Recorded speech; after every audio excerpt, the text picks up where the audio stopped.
There is a moment, buried deep within the oldest stories humanity ever told, where the gods themselves went silent. Not from reverence, not from ceremony, but from fear. It is a moment that does not appear in most histories. It is not celebrated in the marble halls of the Parthenon, nor painted prominently across the pediments of Olympus facing temples. The Greeks, for all their love of drama, seemed almost reluctant to linger on it, as though the memory was still too raw, too enormous, too close to something that could unmake the world. But it happened, and at the center of it stood a being so vast, so terrible, and so fundamental to the architecture of chaos itself, that even the king of the gods trembled before him.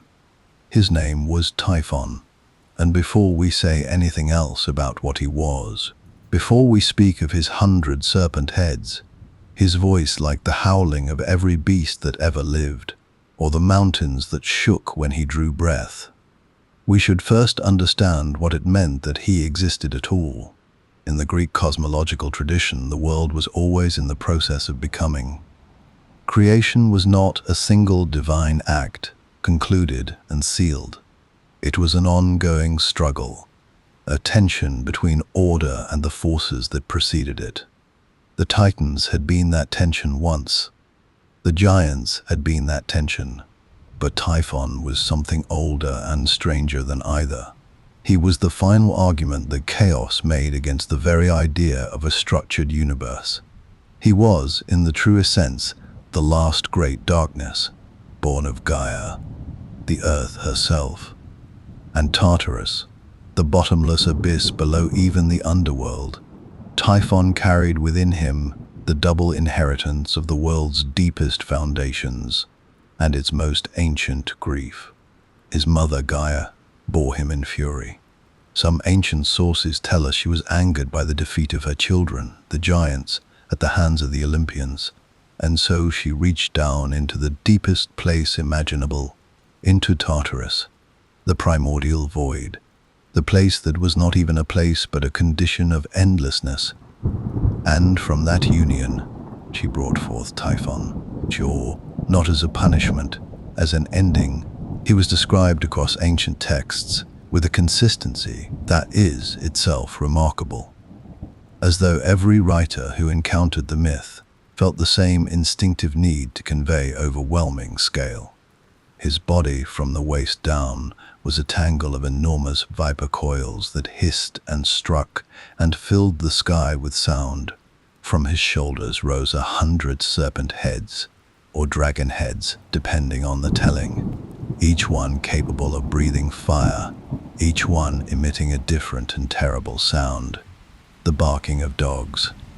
Before we continue, if these stories have become part of your nights, consider following our show as we prepare another story for you.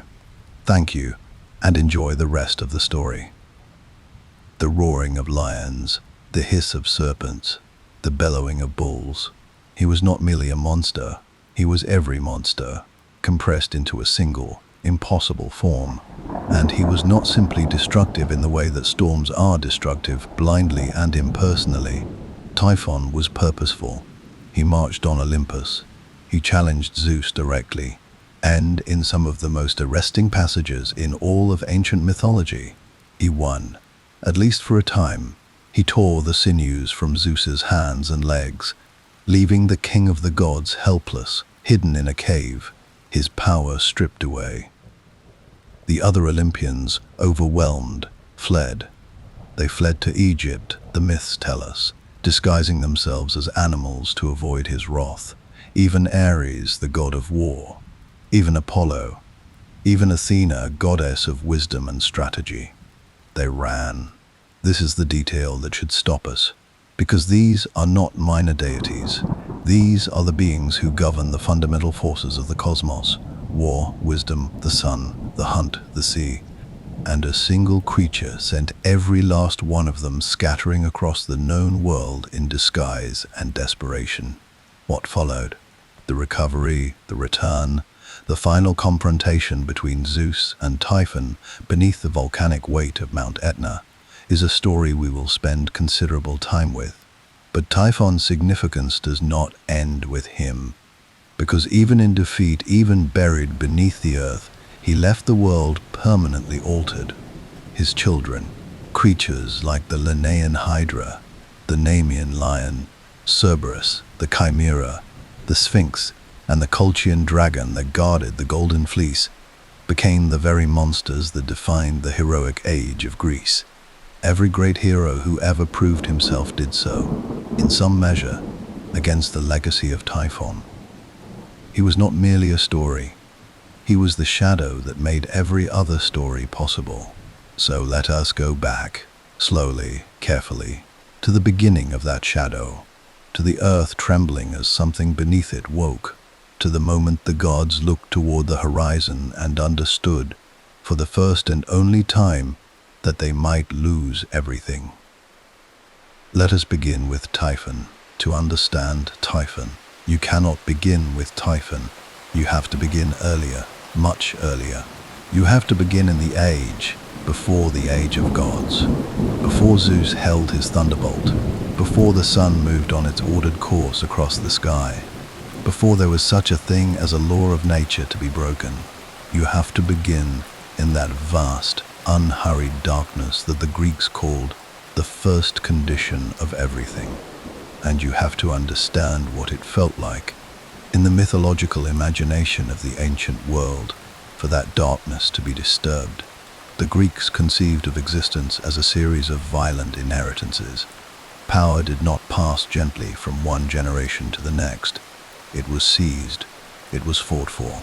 It left wounds in the fabric of the world that never entirely closed. Uranos, the sky, was castrated by his own son Kronos. Kronos, in turn, was overthrown by his own son Zeus after a war, the Titanomachy, that lasted, by some accounts, 10 years, and shook the foundations of the cosmos so completely that the earth burned, the seas boiled, and the heavens rang like struck bronze from one end to the other. When it was over, Zeus and his siblings stood atop a world that had been remade by violence, and they called it order. But Gaia, the earth herself, the oldest of all conscious beings, the mother and foundation of everything that had ever lived, did not call it order. She called it loss. Gaia's relationship with her children across the mythological tradition is one of the most quietly devastating threads in all of ancient storytelling. She had loved Uranos until he became a tyrant who stuffed their monstrous children back inside her body rather than look at them. She had supported Kronos until he became the very thing he overthrew.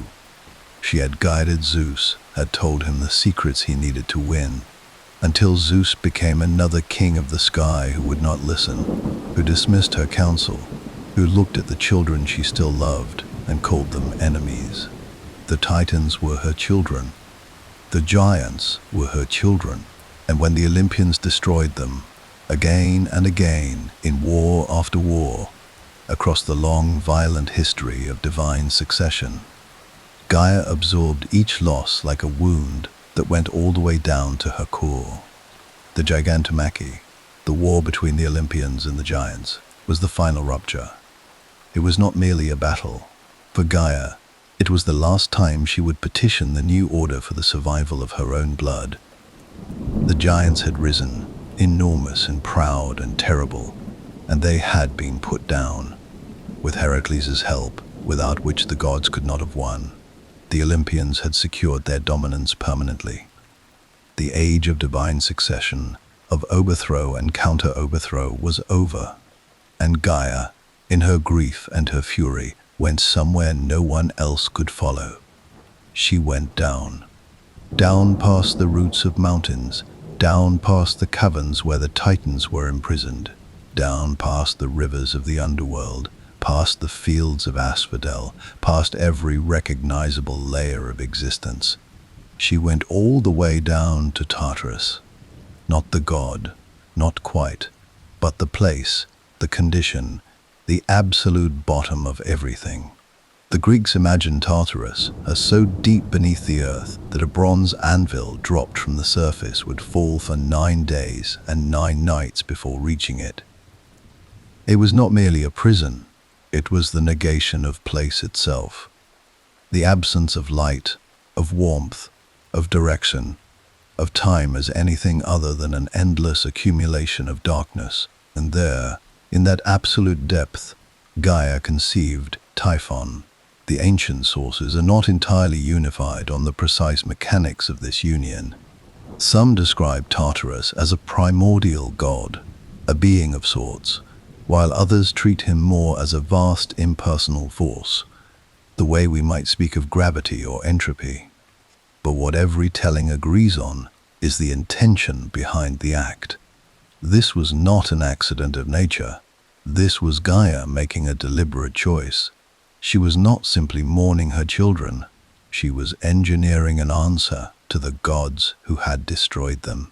She was reaching into the oldest, deepest, most annihilating force available to her and pulling from it something capable of undoing everything the Olympians had built. Typhon was not born. He was summoned in the way that certain kinds of grief summon things from depths we did not know we had. He emerged, the ancient accounts tell us, from somewhere in Cilicia, a region in what is now southern Turkey, along the northeastern coast of the Mediterranean. The Greeks associated this landscape with him specifically. The Carycian cave, a vast and shadowed grotto in the cliffs of that coastline, was said to be his birthplace, the place where he first opened his eyes and filled the air with fire and sound. It is a real place, incidentally. Enormous, layered, descending deep into the earth in a way that still unsettles visitors today. Standing at its entrance, even now, you can feel why the ancient imagination chose it. There is something genuinely primordial about it, something that suggests depth without limit. When Typhon rose, the world noticed immediately. Hesiod, writing in the 8th century before the Common Era, gives us the oldest and most complete portrait of that moment, and his language, even translated across 2.5 millennia, retains an almost physical sense of scale. He describes a being whose upper body reached as high as the stars, a being whose arms, when spread, stretched from the east to the west, a being whose lower body, those immense coiling serpent forms, lashed and writhed with a sound, like the hissing of the sea itself in a storm, and above those shoulders, those 100 heads, each one a serpent or a dragon, dark and enormous, with eyes that flickered with fire, with tongues of black that tasted the air, with voices that spanned the full register of animal sound. Consider that image carefully. Not merely one voice, not merely one form of terror, but all of them simultaneously. The bark of dogs, the bellow of bulls, the lion's roar, the hiss of 1,000 serpents braided together. Ancient writers seem to have wanted listeners to understand that Typhon did not represent one kind of chaos, but all kinds at once, that he was not a specific catastrophe, but the underlying condition from which every catastrophe emerged. And then there is the fire. Almost every ancient account of Typhon includes fire. Fire breathing, fire in his eyes, flame erupting from his body as he moved. This is not incidental. The Greeks connected Typhon directly to volcanic activity.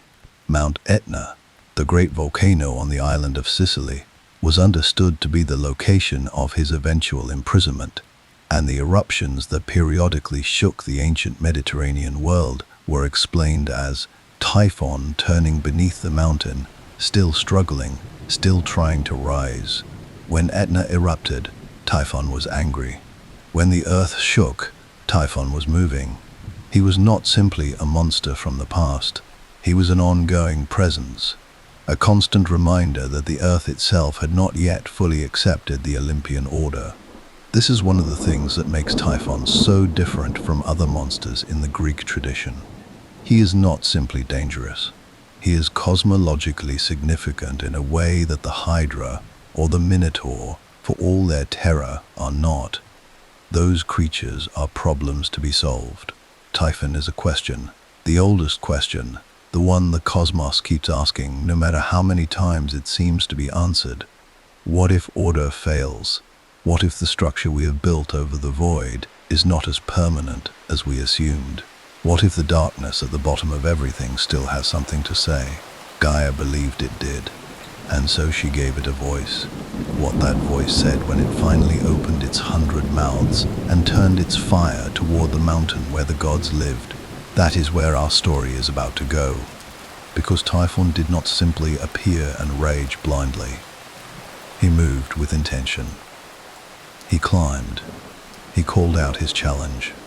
And the gods of Olympus, immortal and powerful and the rulers of all creation, looked down at what was rising toward them.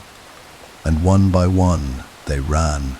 There is a particular kind of silence that follows the arrival of something too large to immediately comprehend.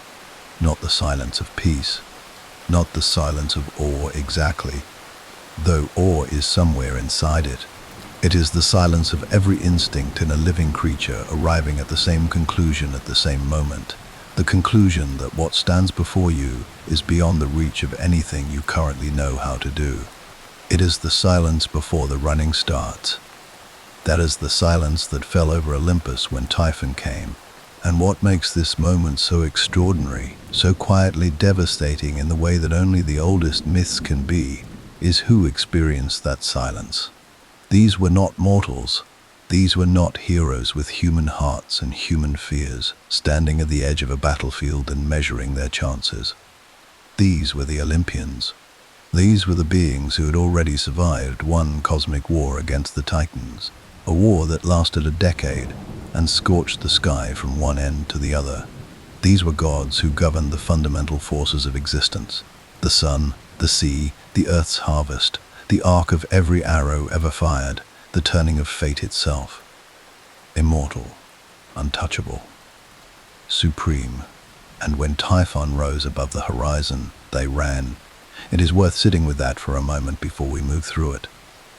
Because the Greeks did not tell this story carelessly. They were not a culture that diminished their gods lightly. The Olympians were the center of religious life, the objects of temples and offerings and centuries of devotion. And yet here, in some of the oldest strands of the mythological tradition, those same gods are fleeing. Genuinely, desperately, without dignity, from a single creature. Ovid, writing much later in his Metamorphoses, describes them fleeing all the way to Egypt, disguising themselves as animals to hide from Typhon's searching eyes. Zeus became a ram, Apollo became a crow, Dionysus took the form of a goat, Artemis, a cat, Ares, the god of war himself, the deity whose entire existence was defined by standing and fighting, became a fish and slipped beneath the surface of the Nile. A fish. There is something almost tender about the absurdity of that image, if you let yourself look at it gently. Ares, helmeted and blood-hungry and terrible in battle, reduced to a creature without limbs, holding his breath beneath an Egyptian river while something enormous searched the sky above him.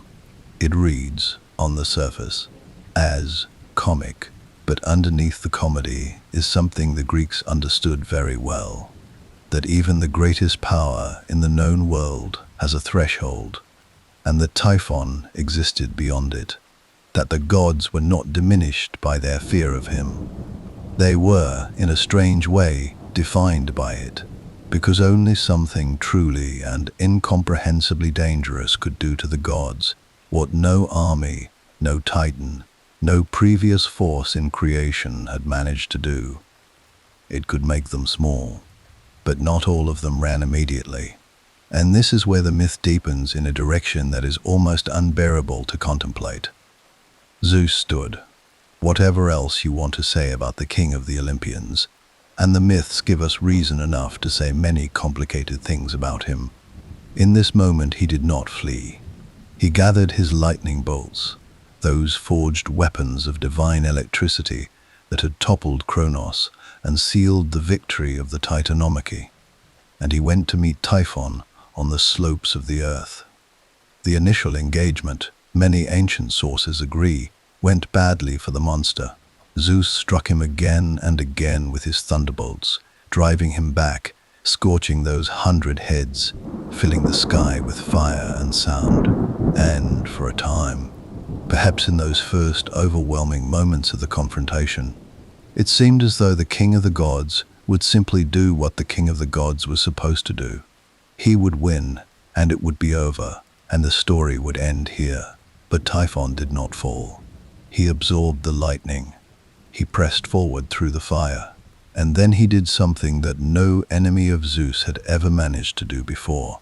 Something so specific and so deeply strange that it lodges in the imagination long after you first encounter it. He reached into Zeus himself, not through brute force, but through something older than force, something that spoke to the fundamental vulnerability of even a divine body. And he tore out his sinews, the tendons, the connective tissue that made movement possible, every cord that allowed Zeus's hands to hold, his legs to stand, his body to function as a body at all. He took them, removed them from Zeus entirely, and carried them away, hiding them in a bearskin bag, leaving the king of the gods collapsed on the ground in Cilicia, helpless in a way that the Greeks would have understood as more than physical. In ancient thought, the sinews were not merely anatomical. They were the seat of strength, the physical expression of will made manifest in a body. To remove someone's sinews was not simply to wound them. It was to unmake their capacity for agency entirely. Zeus, without his sinews, could not act, could not resist, could not be Zeus in any meaningful sense. He lay there on the mountainside, and Typhon left him. And here, the myth offers us a pause that is almost architectural in its precision, a stillness at the center of the story, like the eye of a storm, the king of the gods, stripped of his power, hidden in a cave, the other gods scattered across Egypt in animal form, the heavens undefended, the world, for this brief and terrifying interval, belonging entirely to Typhon. What did Typhon do with it? This is where the ancient sources become somewhat sparse, and perhaps deliberately so. The Greeks were not especially interested in lingering on the period of Typhon's dominance. It is possible this was a matter of theological discomfort. The idea of a world without divine order, even temporarily, was not something they wished to dwell on at length. But what fragments we have suggest a world in upheaval. Fire across the mountains, the seas disturbed, the natural order that the Olympians maintained, the seasons, the rains, the movements of celestial bodies, thrown into confusion, not because Typhon destroyed these things intentionally, necessarily, but because order, in the Greek imagination, was not a passive state. It required maintenance. It required the presence and attention of the gods. And with the gods gone, the world began, slowly, to remember what it had been before them. It began to remember chaos. It was two figures, one divine, one a messenger between worlds, who ultimately refused to accept that this was how the story ended. Hermes, the cleverest of the Olympians, and the one perhaps most comfortable moving between states of being, located the hidden sinews and recovered them. In some versions of the myth, he is helped by Pan, that strange and liminal god of the wild, whose own terrifying shout, the origin, incidentally, of our word panic, provided a distraction that allowed the theft to succeed. It is a detail worth noting that the recovery of Zeus's power was not achieved through strength or combat, but through cleverness and noise, through exactly the kind of oblique, unexpected approach that overwhelming force can never quite anticipate. With his sinews restored, Zeus could move again, and the second phase of the confrontation, the pursuit, the escalation, the final terrible reckoning between the king of the gods and the last great enemy of divine order, began. What followed was not a clean or glorious battle. It moved. It covered geography.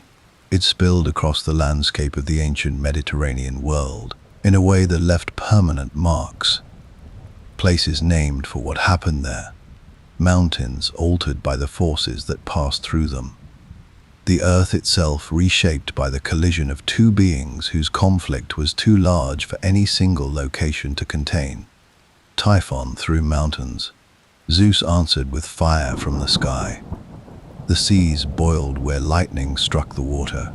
The land beneath them cracked and shifted. The Greeks looked at their landscape, the volcanic islands, the jagged coastlines, the mountains that stood at strange and abrupt angles against the sky. And they saw the evidence of this. It was written into the earth. The world they lived in was the world that had survived this war, which meant the world they lived in bore its scars. They were walking, every day, across the aftermath of the greatest battle ever fought. And at the center of that aftermath was a mountain. A specific mountain. An island mountain that still breathed smoke in their own time, that still shook the ground occasionally, that still reminded them, generation after generation, that what lay beneath it had not stopped moving. Mount Etna was not simply a volcano to the ancient Greeks. It was a lid. There is something the ancient Greeks understood about revenge that we sometimes miss in modern retellings. Revenge, in the classical imagination, was not simply an emotion. It was not a hot and immediate thing that burned itself out quickly, once acted upon. It was patient. It was structural. It was woven into the fabric of how the universe maintained its balance. And it was, above all else, inevitable. The Greeks had a word, nemesis, that we have borrowed and flattened into something like consequence. But in its original sense, it carried far more weight than that. Nemesis was the principle that nothing excessive went unanswered, that every overreach, every act of hubris, every disturbance of the cosmic equilibrium would, in time, be met by an equal and correcting force. Zeus, lying helpless in that Cilician cave, was not merely injured. He had been humiliated. And in the Greek moral universe, humiliation of that magnitude, visited upon the king of creation himself, did not simply heal and pass. It created a debt, a pressure in the architecture of things, a weight that the story had to carry until it was resolved. When Hermes restored his sinews, Zeus did not stand slowly. He did not take time to recover, to gather himself, to approach what came next with caution or calculation. Every ancient account of this moment carries the same quality of compressed, unleashed energy, like a storm that has been building offshore for days, finally making landfall. He rose. He seized his thunderbolts, and he went after Typhon with everything he had. The pursuit that followed is one of the most geographically sweeping sequences in all of Greek mythology. This was not a battle fought in one place, contained and localized. It moved. It covered the ancient world from east to west, from the slopes of the mountains of Cilicia to the waters of the Mediterranean, and it left evidence of itself carved into the landscape that the Greeks walked through every day of their lives.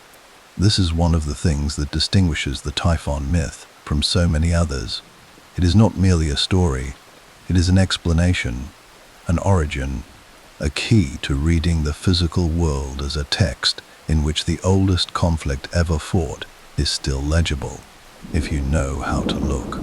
Typhon, facing a Zeus restored and furious, did not attempt to stand his ground immediately. He moved. He was tactical in a way that pure monsters are not supposed to be, which is another of his unsettling qualities. There was intelligence behind the chaos, a purposeful cunning that made him something other than simply a force of blind destruction. He retreated toward Thrace, toward the great mountain ranges of the north, and there, according to several ancient accounts, he attempted something remarkable. He attempted to deceive Zeus, the Fates themselves, those three ancient weavers of destiny who existed outside and before the Olympian order, appear at this juncture in some versions of the myth. Typhon encountered them, and they offered him food, ephemeral food, food that seemed strengthening but was, in truth, the food of mortality, of diminishment, Some tellings suggest this was a trap, a cosmic misdirection arranged to weaken Typhon at a crucial moment. Others suggest Typhon simply did not understand what he was consuming, that even his vast intelligence had limits when it came to the subtlety of fate's workings. What matters is the result. When Zeus caught him in Thrace, at a place the ancients called Mount Nysa, Typhon was not at his full strength, and the battle that erupted there, the first full direct engagement between them since the sinews, the first moment where Zeus could meet him as an equal rather than a victim, was catastrophic in its scale. Hesiod describes this phase of the conflict with language that strains against the boundaries of what words can contain. The earth groaned, the sea churned, the heavens shook. The underworld, where the Titans lay imprisoned, rang with the sound of it, and Kronos himself, chained in Tartarus, felt the vibrations of a battle being fought so far above him that it might as well have been in another world. Thunder and fire filled the sky continuously. The heat was so intense that the sea boiled in places and the earth melted and ran like metal. Zeus struck with his lightning again and again, and Typhon answered with fire of his own, and between them the atmosphere became something that no living thing could have survived. A continuous exchange of divine energy so concentrated that it altered the landscape beneath it permanently. There is a moment in this exchange that deserves particular attention, a moment that appears in the ancient sources almost as a pause within the chaos, a held breath inside the storm. Typhon threw mountains, not metaphorically, not as an expression of his power, but as an actual tactical choice. He uprooted mountains and hurled them at Zeus, and Zeus, striking them with his thunderbolts mid-flight, shattered them. The debris fell into the sea.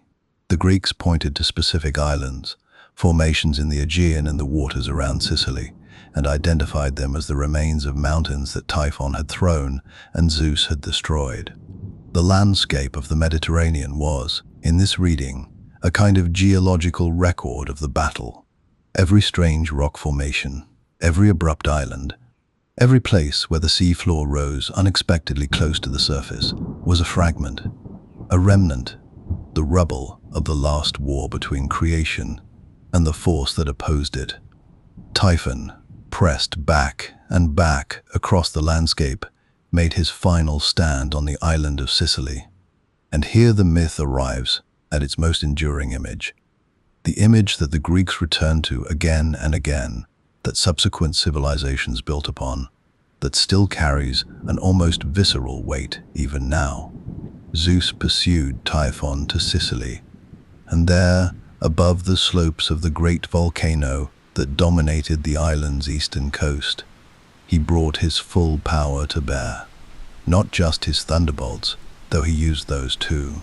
He reached for something more total, more final, an expression of divine authority so complete that it could not be answered or recovered from, or countered by any force that Typhon still possessed. He drove him into the earth. He took the mountain, Etna, enormous, ancient, its slopes already associated in the Greek imagination with fire and heat and the forge of the divine smith Hephaestus, and he brought it down upon Typhon, the weight of it, the totality of it, an entire volcanic mountain pressed down onto a being who, moments before, had been reaching toward the stars. Typhon did not die. This is crucial, and it is one of the details that the ancient sources are unanimous about. Zeus did not kill him, could not kill him, perhaps.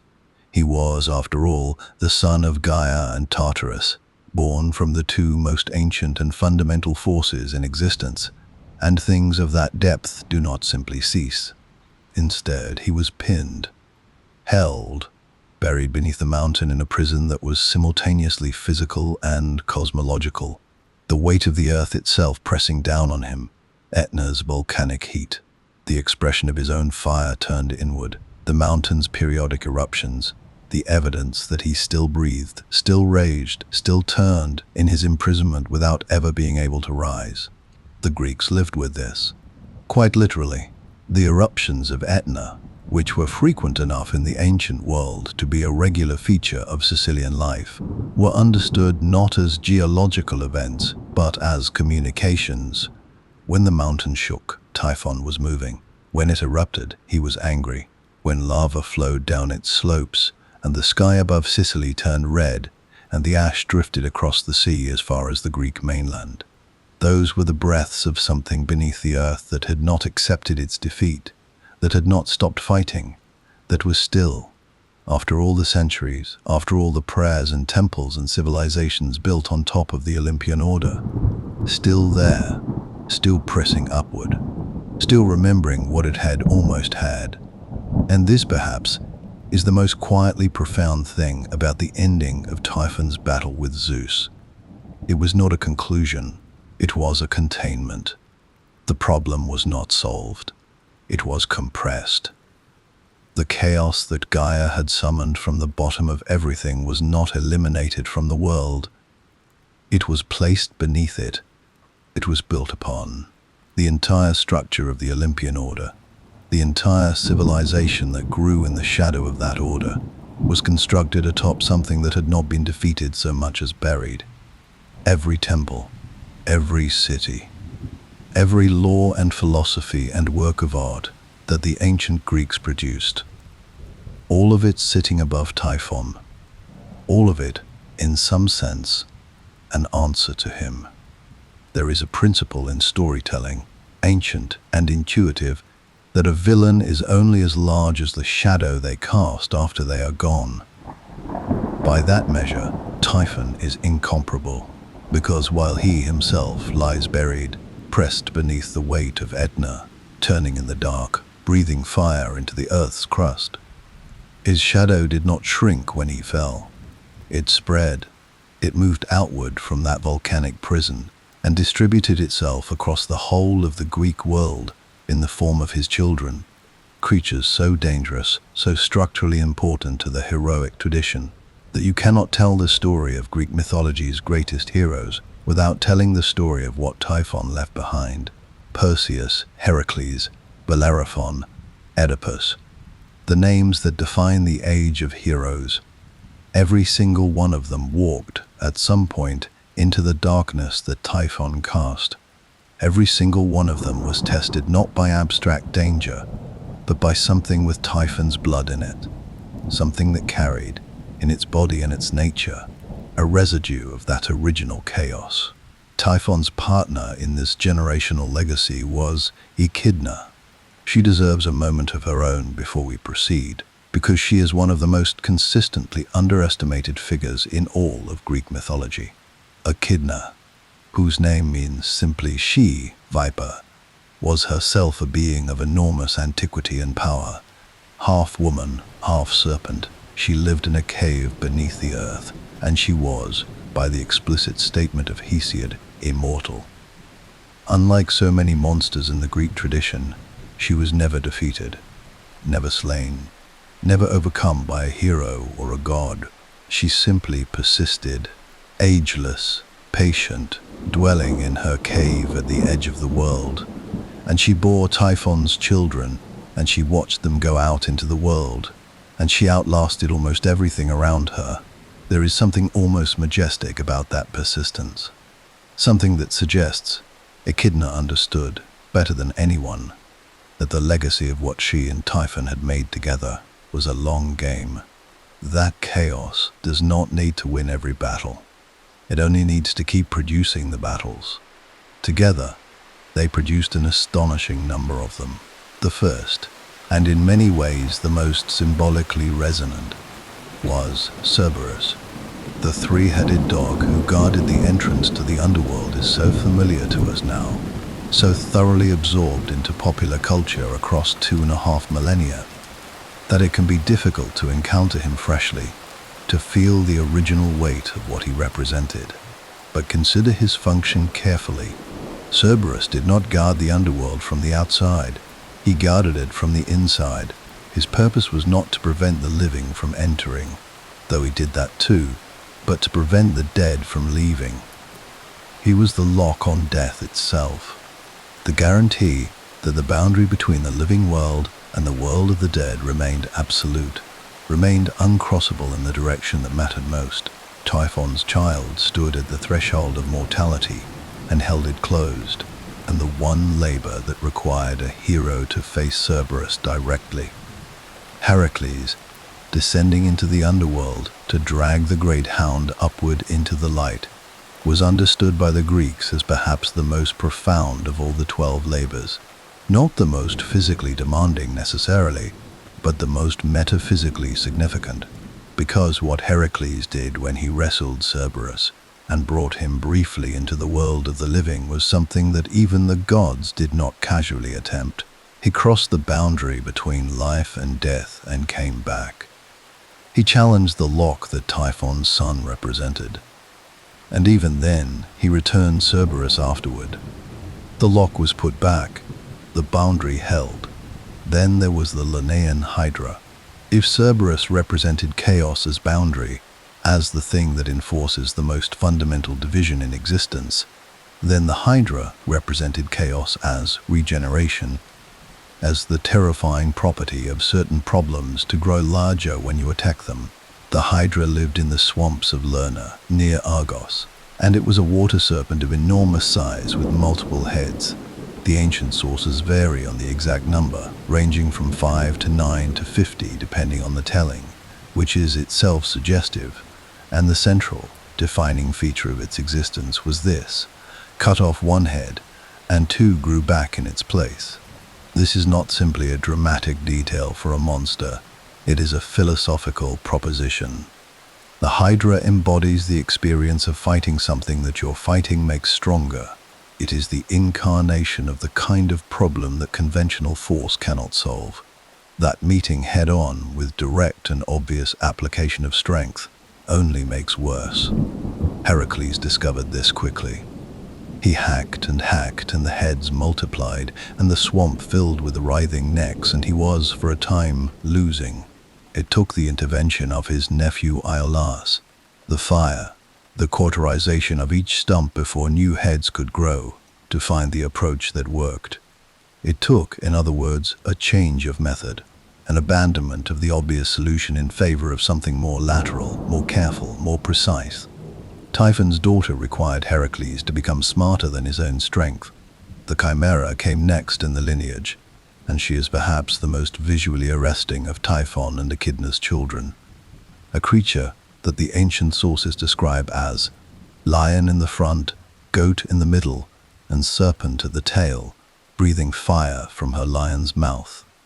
She ravaged Lycia, the ancient region of what is now southwestern Turkey, and she was killed not by Heracles but by Bellerophon, riding the winged horse Pegasus, which is itself a detail worth noting, because Pegasus was born from the blood of Medusa, who was killed by Perseus, and Medusa's power came partly from her Titan ancestry. The heroic tradition is deeply interconnected in this way, each monster's defeat dependent on the tools and legacies that previous encounters made available.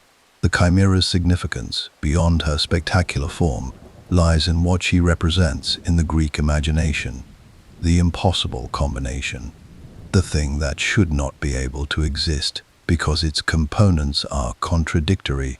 The fire-breathing lion-goat serpent is nature in violation of its own categories, a creature that refuses the boundaries that make the natural world comprehensible. She is chaos, expressed as taxonomy, as the collapse of the distinctions between things that must remain distinct for the world to make sense. Then there is the Nemean lion, enormous, golden-pelted, unkillable by any conventional weapon, because his hide was impervious to iron and bronze and stone. He was Heracles' very first labor, and the Greeks chose that placement deliberately. The first thing a hero must face, the test that precedes all other tests, is an opponent your weapons cannot touch. You cannot bring your existing tools to this problem. You have to find another way, and Heracles found it by strangling the lion with his bare hands, then using the animal's own claws, the only things sharp enough to skin it. The pelt became his armor. The monster became his protection. Again, Typhon's child forced transformation, forced adaptation, forced the hero to become something he was not before the encounter. The Colchian dragon, the serpent that never slept, that coiled eternally around the tree from which the golden fleece hung, represents yet another facet of the Typhon legacy. This was chaos as vigilance, as the tireless, unblinking guardian of something precious that the world has placed just beyond reach. Jason and the Argonauts could not defeat this creature through combat. It took Medea's sorcery, her herbs, her chanted words, her deep knowledge of forces older than the Olympian gods, to put the dragon to sleep for long enough to seize the fleece and run. Even then, the dragon was not killed, only temporarily overcome. Typhon's child slept, and would wake again, and would go on guarding that golden prize long after the heroes had sailed back across the sea. And finally, perhaps most hauntingly of all, there was the Sphinx. The creature that sat on the road to Thebes and devoured every traveler who could not answer her riddle. What walks on 4 legs in the morning, 2 at noon, and 3 in the evening? It is the most famous riddle in the ancient world, and it is also, if you look at it carefully, a riddle about mortality, about the arc of a human life from helpless infancy to upright adulthood, to the diminishment of old age.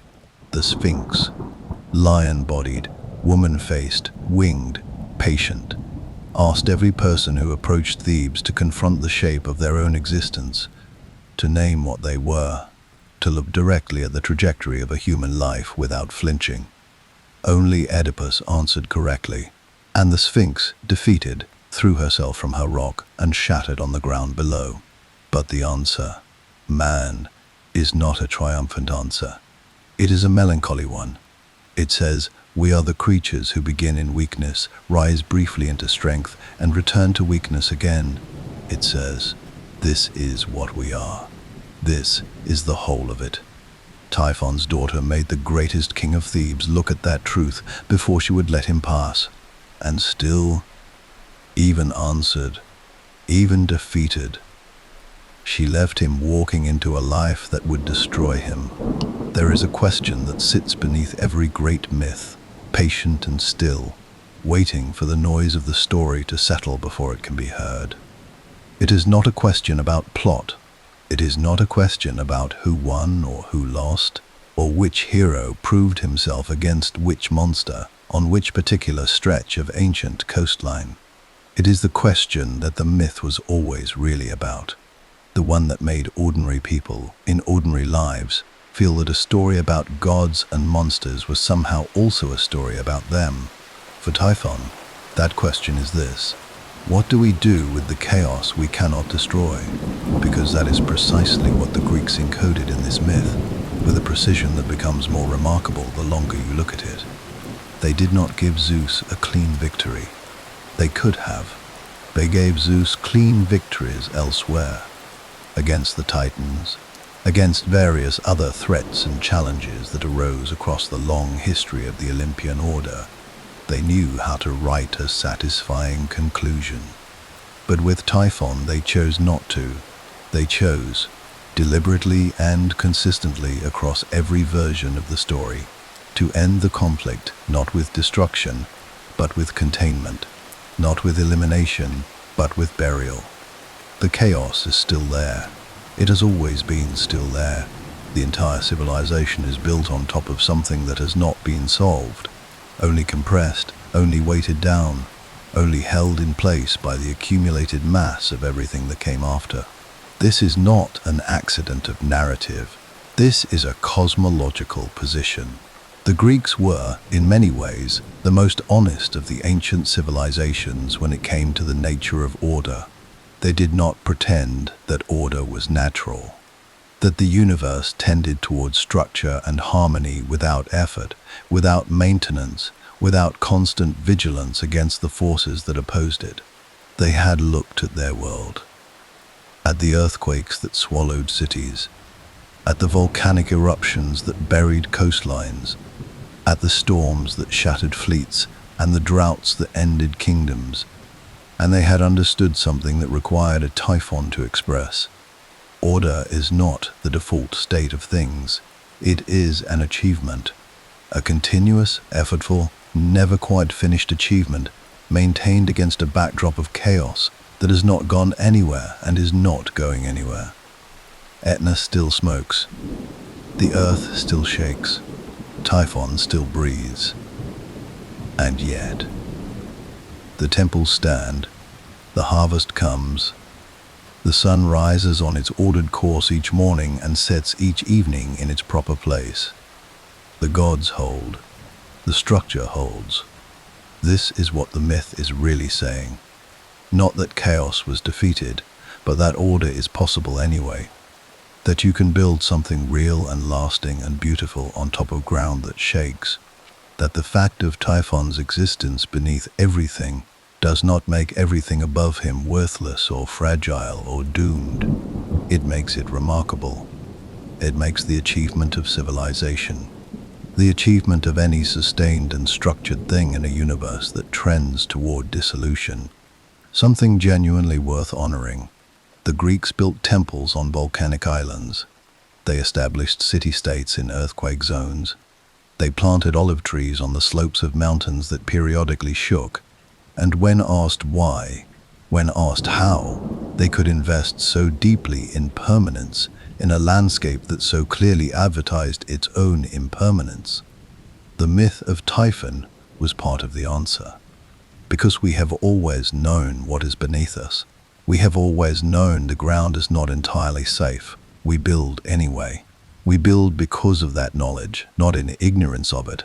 The temples are not expressions of naivety. They are expressions of defiance. This reading of the myth opens outward in directions that reach far beyond the ancient Greek world. And this is one of the marks of a truly great story, that it does not stay inside the culture that produced it, but speaks to something so fundamental in human experience that it finds purchase everywhere it lands. Every civilization has its Typhon. Every organized society, every philosophical system, every personal life, lived with intention and structure, has some version of the same confrontation.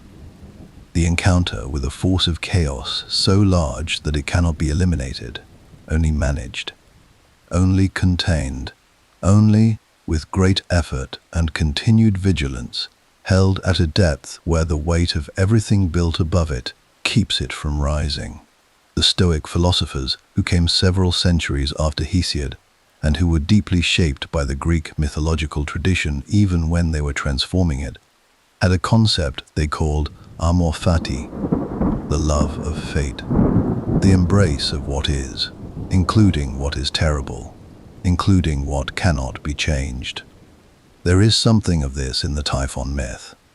The gods did not pretend Typhon was not there after they buried him. They acknowledged him. Etna was his. The eruptions were his. The earthquakes were his. They integrated this knowledge into their understanding of the world rather than denying it, and in doing so they arrived at something more honest and more durable than denial would have given them. Typhon also occupied a specific theological role that becomes clearer when you set him against other ancient Near Eastern traditions. The Greeks were not the only culture wrestling with the idea of a primordial chaos monster. The Babylonian creation myth, the Enuma Elish, centers on Tiamat, a vast chaos dragon from the salt waters of the deep, slain by the god Marduk, whose body is used to construct the physical world.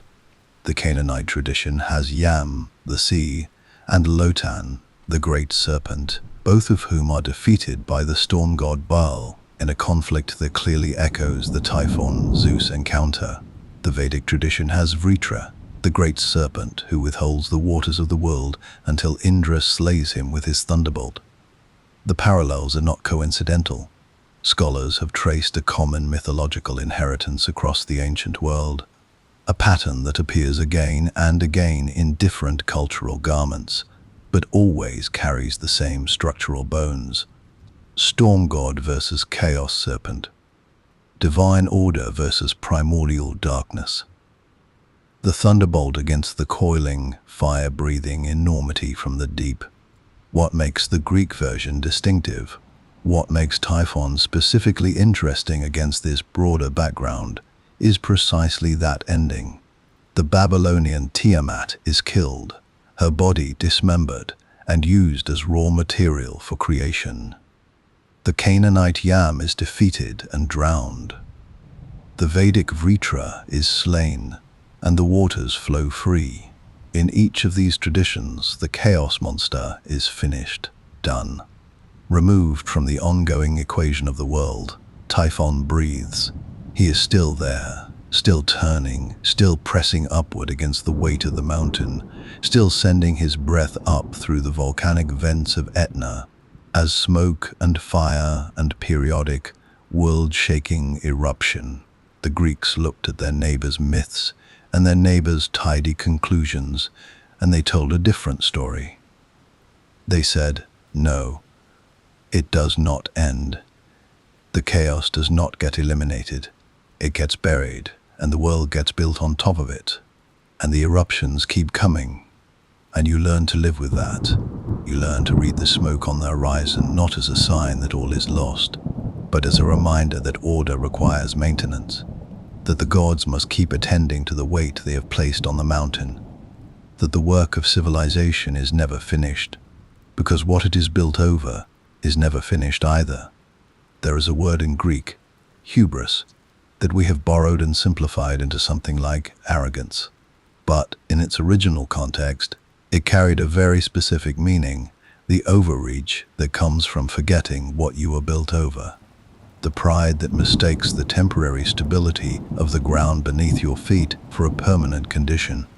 The confidence that stops attending to the smoke on the horizon because it has been so long since the last eruption that you have begun to believe the eruptions are over. Typhon, in the Greek imagination, was the permanent antidote to hubris. He was the reason the smoke mattered, the reason you kept watching the mountain, the reason the priests maintained the rituals, the reason the gods were honored with constancy rather than occasionally, the reason vigilance was considered a virtue rather than an anxiety, because the thing beneath the mountain was real. It had nearly won, and the only thing standing between the world you knew and the world it would unmake was the continuous, deliberate, never completed work of holding it down. The ancient Greeks looked at the earth beneath their feet, and they did not see solid ground. They saw a lid, and they understood, with a clarity that is almost bracing to encounter across the distance of centuries, that the lid required tending, that someone always had to be watching, that the smoke on the horizon was not scenery, it was a message, and the message was always the same. I am still here. Legends do not retire. They do not conclude in the way that battles conclude, or kingdoms conclude, or individual human lives conclude with some final punctuation of silence. Legends migrate. They shed certain details and absorb new ones. They pass through languages and centuries and civilizations like light passing through different kinds of glass. The essential quality of the light unchanged, but the color of it shifting, the angle of it bending, the way it falls on the surfaces around it altered by each new medium it moves through. And occasionally, rarely, you encounter a legend so fundamental, so close to something true about the architecture of human experience, that it does not merely survive the journey through time, it deepens with each passing century. It accumulates meaning the way a river accumulates water, growing heavier and wider and more powerful the further it travels from its source. Typhon is one of those legends.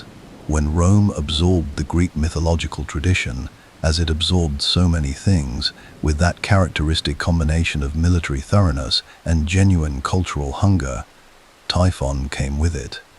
He was identified, in the Roman synthesis, with the Egyptian god Set, the god of desert and storm and chaos who had slain and dismembered his own brother Osiris.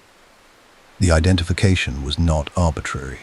Both beings occupied the same structural position in their respective traditions, the great destructive force that opposed divine order, the cosmic villain whose defeat was prerequisite to civilization's existence. Set and Typhon were, to the Roman mind, the same essential truth, wearing different cultural faces. And so the figure of Typhon expanded, absorbed Set's associations with the desert wind and the red storm, and the violence of the uninhabitable places, and became something slightly larger and more geographically distributed than even the Greek original. The Roman writer and philosopher Plutarch, writing in the 1st and 2nd centuries of the Common Era, was particularly interested in this synthesis. In his essay on Isis and Osiris, he traced the parallels between Greek and Egyptian mythological traditions with a care and an intellectual generosity that still reads as remarkable today. He saw in Typhon and Set not merely similar stories, but a single underlying perception. The perception that the universe contains within it a principle of dissolution, of entropy, of active resistance to order. That is not an aberration but a permanent feature. That chaos is not a mistake, the cosmos made and corrected. It is a constituent element. It belongs to the structure of things as surely as order does, and the relationship between them is not one of conquest but of endless, dynamic tension. This was a profoundly important idea, and Typhon carried it forward. As the classical world gave way to the medieval, the great figures of Greek mythology did not vanish. They transformed. They were absorbed into new symbolic systems, reinterpreted through new theological lenses, pressed into the service of new cultural anxieties. Typhon, specifically, the great serpentine adversary of the gods, the fire-breathing chaos creature who had almost unmade the divine order, found a remarkably comfortable home in the emerging Christian imagination's conception of Satan. Not because medieval theologians were consciously borrowing from Greek myth, though many of the early church fathers were deeply educated in classical tradition, but because both figures occupied the same structural position: the great enemy, the fallen power, the being of enormous strength and ancient origin who had challenged the supreme divine authority, been defeated and imprisoned, and who continued, from that imprisonment, to threaten the world above. The serpent in the garden, the dragon of Revelation, the figure chained in the pit, awaiting release. These images carry the silhouette of Typhon in them, not as deliberate quotation, but as the natural convergence of traditions grappling with the same impossible question. How do you represent, in a story, the force that opposes everything good and ordered and luminous in the world? You make it enormous. You make it ancient. You give it fire. You bury it, but you do not kill it. You make its continued existence beneath the surface of things the permanent source of tension in the world above. The smoke that Etna produced became, in the medieval imagination, the smoke of hell itself. Sicily, already associated with Typhon's prison in the ancient tradition, appeared in medieval accounts of the underworld with remarkable frequency.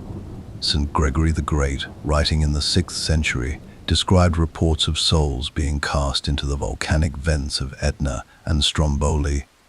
The ancient myth had not disappeared. It had simply changed its address. Then the Renaissance arrived, and with it, a renewed engagement with classical sources that brought Typhon back into explicit view. The great poets and artists of that period, working with direct access to Hesiod and Ovid and Pindar and Aeschylus in ways that the medieval world had largely lacked, encountered Typhon freshly as a specific mythological figure rather than a diffuse cultural inheritance.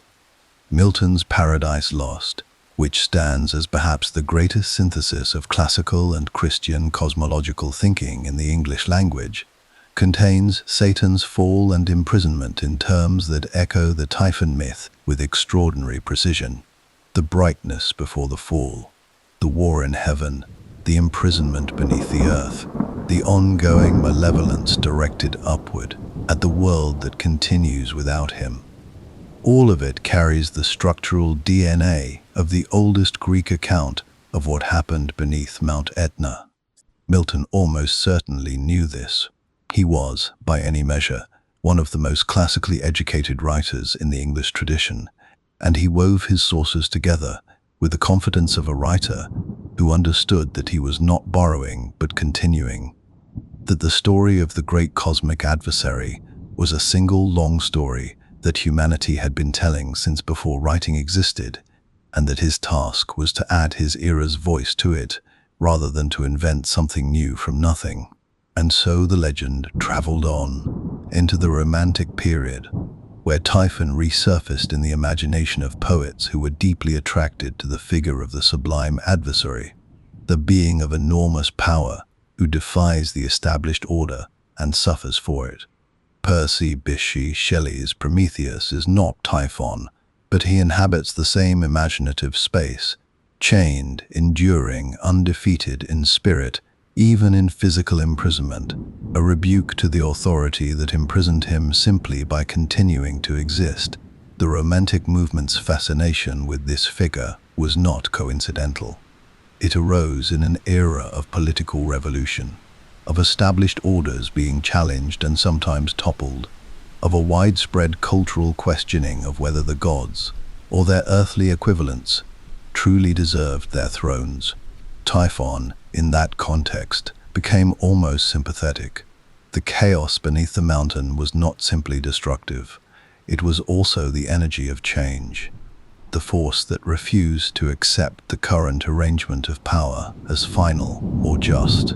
This is perhaps the most unexpected development in Typhon's long journey through human imagination, the gradual rehabilitation of what he represents. The Greeks had no ambiguity about him. He was the enemy of the gods, and therefore the enemy of the good. His defeat was necessary and right, and the world was better for it.